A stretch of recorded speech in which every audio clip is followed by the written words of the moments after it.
ಎಲ್ಲ ರೈತ ಬಾಂಧವರಿಗೂ ರೈತ ಸಂಜೀವಿನಿ ಕನ್ನಡ ಯೂಟ್ಯೂಬ್ ಚಾನಲ್ಗೆ ಸ್ವಾಗತ ಸುಸ್ವಾಗತ.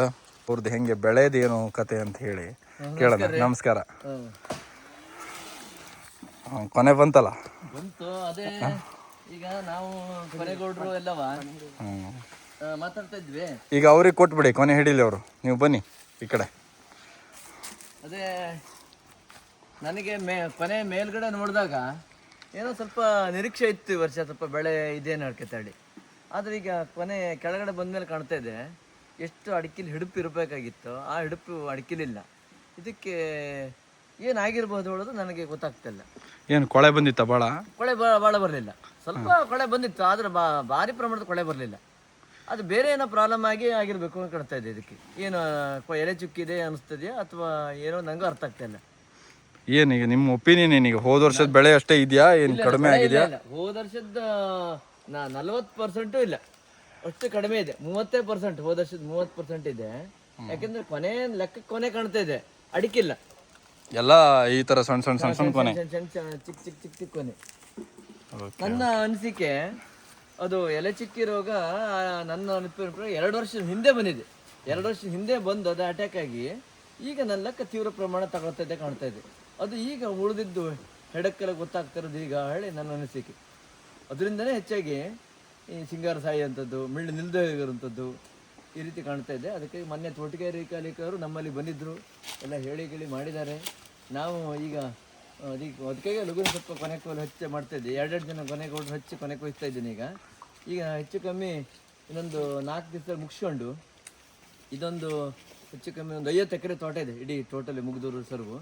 ನಾವೆಲ್ಲ ತೀರ್ಮಾನ ಮಾಡಿವಿ, ಎಲ್ಲ ಊರವರೆಲ್ಲ ಸೇರಿ ಗ್ರಾಮದಲ್ಲಿ ಒಂದು ಮೀಟಿಂಗ್ ಮಾಡಿ ಎಲ್ಲರೂ ಕಡ್ಡಾಯ ಹೊಡಿಸ್ಲೇಬೇಕು.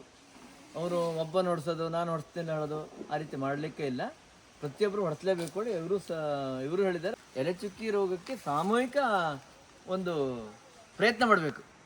ಸಾಮೂಹಿಕವಾದಂಥ ಪ್ರಯತ್ನನೇ ಮಾಡಿದ್ರೆ ಮಾತ್ರ ಅದಕ್ಕೆ ಫಲ ಸಿಗ್ತದೆ ಹೇಳೋದಕ್ಕಾಗಿ ನಾವು ನಮ್ಮೂರಿನ ಊರಿನವರೆಲ್ಲ ಸೇರ್ಕೊಂಡು ಮೀಟಿಂಗ್ ಮಾಡಿ ಎಲ್ಲ ಪ್ರತಿಯೊಬ್ಬರು ಹೊಡಿಬೇಕು. ಔಷಧಿಯನ್ನು ಸ್ಪ್ರೇ ಮಾಡಲೇಬೇಕು.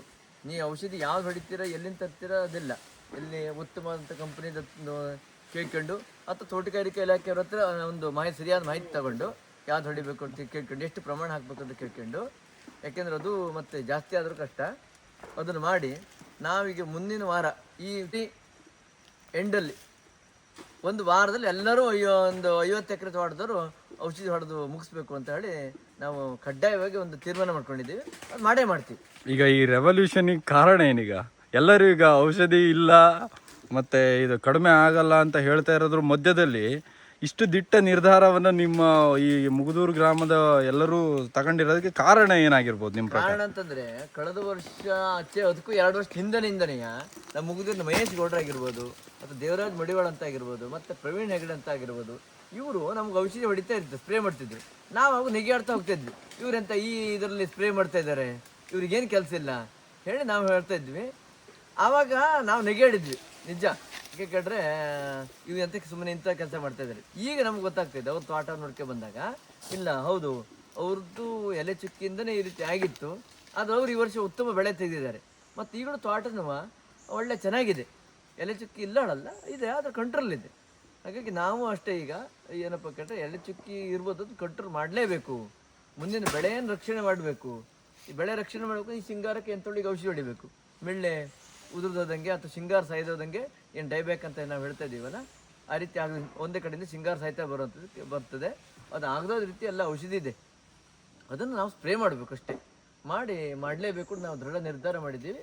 ಮತ್ತು ಅದನ್ನು ಕೆಲವು ಏನು ಬೇಸಿಕ್ ಆದಂಥ ಕೆಲವು ಇದಿದೆ, ತೋಟನ ಕ್ಲೀನ್ ಇಡೋವಂಥದ್ದಾಗಿರ್ಬೋದು, ಕಾದಿಗೆಯನ್ನು ಸರಿಯಾಗಿ 2-3 ಸಲ ಹೆರೆದು ಕ್ಲೀನ್ ಮಾಡೋವಂಥದ್ದಾಗಿರ್ಬೋದು.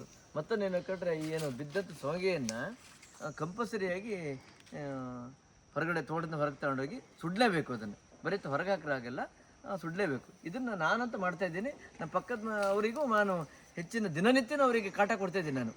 ಇಲ್ಲ ನೀವು ಕ್ಲೀನ್ ಮಾಡಲೇಬೇಕು. ಮತ್ತು ಅದ್ರ ಸಲುವಾಗಿ ಪಕ್ಕದವರು ಅದೇ ರೀತಿ ಕ್ಲೀನ್ ಮಾಡಿದ್ದಾರೆ. ಅವರು ದಿವಸಪ್ಪತ್ತಲ್ಲಿ ಸೋಗೆಯನ್ನು ಸುಡ್ತೀನಿ ಹೇಳಿದ್ದಾರೆ. ಅದೇ ರೀತಿ ಉಳಿದವರಿಗೂ ನಾನು ಹೇಳ್ತಾ ಇದ್ದೀನಿ. ಈ ಮೂಲಕನೂ ನಾವು ವಿಡಿಯೋದವ್ರಿಗೆ ಹೇಳೋದೇನು ಕೇಳಿದ್ರೆ, ಎಲ್ಲರೂ ಸ್ವಲ್ಪ ಜಾಗೃತರಾಗಿ. ಈಗ ನಾವು ವಿಡಿಯೋ ನೋಡ್ಕೊಂಡು ಅಲ್ಲಿ ಆ ಭಟ್ರು ಹೊಡೆದ್ರು, ಅವ್ರದ್ದು ಏನೂ ಪ್ರಯೋಜನ ಆಗಲಿಲ್ಲ. ಇಲ್ಲಿ ಅದು ಹೆಗ್ಡರ್ ಹೊಡೆದ್ರು, ಅವರು ಪ್ರೋ ಆಗಲಿಲ್ಲ. ಮತ್ತೆ ಯಾರೋ ರಮೇಶ್ ಅನ್ನೋರು ಹೊಡೆದ್ರು, ಇಲ್ಲ ಅದನ್ನ ಕೇಳೋ ಬದಲಿಗೆ ನಾವು ನಿಖರವಾಗಿ ಸ್ಪಷ್ಟವಾಗಿ ಯಾವ ಔಷಧಿಯನ್ನು ಯಾವ ಟೈಮಲ್ಲಿ ಹೊಡಿಬೇಕು ಅದನ್ನು ಸರಿಯಾಗಂತ ಮಾಡಿ ನಾವು ಅದನ್ನು ಜಾಗೃತಿ ಆಗಬೇಕು. ಈಗ ಬರೀ ಹೇಳ್ತಾ ಇರೋದಲ್ಲ, ಕಡೆ ಏನು ಹೇಳ್ತಾರೆ ಕೇಳ್ರೆ, ಎಷ್ಟೋ ಜನ ಏನು ಹೇಳ್ತಾರೆ ಕೇಳ್ರೆ, ನಾ ಎಷ್ಟೋ ಸಲ ಸುಮಾರು ಸ್ಪ್ರೇ ಹೊಡೆದೆ ಆದ್ರೆ ಏನು ಪ್ರಯೋಜನ ಆಗಲಿಲ್ಲ ಕೇಳ್ತಾರೆ. ಅವ್ರ ಹತ್ರ ಕೇಳಿದಾಗ ಏನು ಹೇಳ್ತಾರೆ ಕೇಳ್ರೆ, ಇದು ನಾ ಇನ್ನೂ ಹೊಡಿಲಿಲ್ಲ, ನಮ್ಮನೆ ಪಕ್ಕದ ಮನೇನು ಹೊಡೆದ್ರು, ನಮ್ಮನೆ ಅಲ್ಲಿ ಶೆಟ್ರು ಹೊಡೆದ್ರು, ಇಲ್ಲಿ ಭಟ್ರು ಹೊಡೆದ್ರು ಹೇಳ್ತಾರೆ ಬಿಟ್ರೆ ಇವ್ರು ಹೊಡಿಲಿಲ್ಲ. ನಮ್ಮನೆ ನಾವು ಹೊಡ್ಕೊಳ್ಳಿಲ್ಲ, ನಮ್ಮನೆ ನಾವು ಹೊಡ್ಕೊಳ್ಳಿಲ್ಲ. ಪಕ್ಕದ ಮನೆ ಹೊಡೆದಿದ್ದು ನೋಡಿದ್ರೆ ಅಷ್ಟೇ. ಪಕ್ಕದ ಮನೇನೂ ಅಲ್ಲ, ಅವ್ರು ಬಾವರ್ ಹೊಡೆದಿದ್ದಾರೆ, ಇವ್ರು ಹೊಡೆದಿದ್ದಾರೆ, ಅಲ್ಲಿ ಹೊಸನಗರ ಹೊಡೆದು ತೀರ್ಥಹಳ್ಳಿಲಿ ಹೊಡೆದ್ರು ಹೇಳೋ ಬದಲಿಗೆ ನಾವು ಹೊಡಿತಾ ಇಲ್ಲ. ಈಗ ಅದಕ್ಕಾಗಿ ನಾವೇನಪ್ಪ ಕೇಳ್ರೆ, ನಾನು ಈಗ ಇದಕ್ಕೆ ಬೇಸಿಕ್ ರಿಕ್ವೈರ್ಮೆಂಟ್ ಆಗಿ ಗೊಬ್ಬರ ಎಲ್ಲದೂ ಕೊಟ್ಟಿದ್ದೀನಿ, NPK ಕೊಟ್ಟಿದ್ದೀನಿ. ಇದರಿಂದ ನನಗೆ ಸ್ವಲ್ಪ ರಿಕವರಿ ಕಾಣ್ತಾ ಇದೆ. ಆದರೆ ನಾನು ಸ್ಪ್ರೇ ಮಾಡಿದ್ರೆ ಮಾತ್ರ ಏನಾರೇ ಪ್ರಯೋಜನ ಅಂತದ್ದು ನಾ ಮಾಡೇ ಮಾಡ್ತೀನಿ ನಾನು. ಮತ್ತು ಇದೇ ರೀತಿ ಪ್ರತಿಯೊಬ್ಬರಿಗೆ ಹೇಳ್ತೀನಿ, ನೀವು ಸ್ಪ್ರೇ ಮಾಡಲೇಬೇಕು. ಈಗಲಿಂದ ಸ್ಟಾರ್ಟ್ ಮಾಡಿ, ಜನವರಿ ಎಂಡಿಂದ ಸ್ಟಾರ್ಟ್ ಮಾಡಿದ್ರೆ ನೆಕ್ಸ್ಟ್ 2ನೇ ಸ್ಪ್ರೇಸ್ ಆಗುತ್ತೆ ನಿಮಗೆ ಸಿಂಗಾರಲ್ಲಿ ಸರಿ ಸಿಗ್ತದೆ. ಈಗ ಭಾಳ ಇಂಪಾರ್ಟೆಂಟ್ ಇರೋದನ್ನು ಕೇಳಿದ್ರೆ, ಕೃಷಿ ಇಲಾಖೆ ಇರ್ಬೋದು ಅಥವಾ ತಜ್ಞರು ಹೇಳುವಂಥ ಪ್ರಕಾರ ಏನು ಅದಕ್ಕೆ ಮೊದಲೇ ಸ್ಪ್ರೇನ್ ಯಾವ್ದು ಮಾಡಬೇಕು, ಮತ್ತು ಈ ಶೃಂಗಾರ ಹೊಂಟಿದ್ದಕ್ಕೆ ಅಪಾಯ ಇದೆಯಾ, ಅದಕ್ಕೆ ಮಿಳ್ಳು ನಿಲ್ಲಲಿಕ್ಕಾಗಿ ಯಾವ ಔಷಧಿನ ಹಾಕಬೇಕು, ಇದನ್ನೆಲ್ಲದನ್ನು ನಾನು ನೆಕ್ಸ್ಟ್ ವಿಡಿಯೋದಲ್ಲಿ ಕರೆಕ್ಟಾಗಿ ನನ್ನ ತೋಟದಲ್ಲೇ ಮಾಡಬೇಕಾದ್ರೆ ವಿಡಿಯೋ ಮಾಡಿ ನಿಮ್ಗೆ ಅದೇ ಸರಿಯಾದ ಮಾಹಿತಿ ಕೊಡ್ತೀನಿ. ಅದೇ ರೀತಿ ನಮ್ಮ ಈ ವಿಡಿಯೋನ ಫಾಲೋಅಪ್ ಮಾಡಿ. ಧನ್ಯವಾದಗಳು ಸರ್.